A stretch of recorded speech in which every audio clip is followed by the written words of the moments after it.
திண்டுக்கல்லில் காசநோய் ஒழிப்பு விழிப்புணர்வு கையெழுத்து இயக்கம் மற்றும் விழிப்புணர்வு பேரணியை மாவட்ட ஆட்சித்தலைவர் சரவணன் தொடங்கி வைத்தார்.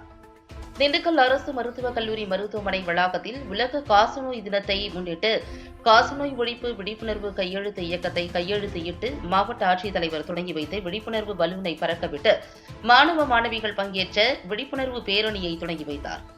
இந்த விழிப்புணர்வு பேரணியானது அரசு மருத்துவக் கல்லூரி மருத்துவமனை வளாகத்தில் தொடங்கி தலைமை தபால் அலுவலகம், பேருந்து நிலையம் வழியாக மீண்டும் அரசு மருத்துவக் கல்லூரி மருத்துவமனை வளாகத்தில் நிறைவு பெற்றது.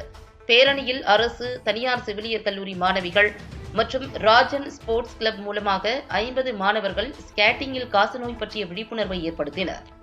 இதனைத் தொடர்ந்து அரசு மருத்துவக் கல்லூரி மருத்துவமனை வளாகத்தில் உள்ள கூட்டரங்கில் உலக காசநோய் தினம் அனுசரிக்கப்பட்டது. மாவட்ட ஆட்சியர் குத்துவிளக்கேற்றி சிறப்பாக செயல்பட்ட தேசிய காசநோய் ஒழிப்பு திட்ட பணியாளர்கள் மற்றும் தனியார் மருத்துவர்கள் ஆகியோருக்கு பாராட்டு சான்றிதழ்களை வழங்கினார்.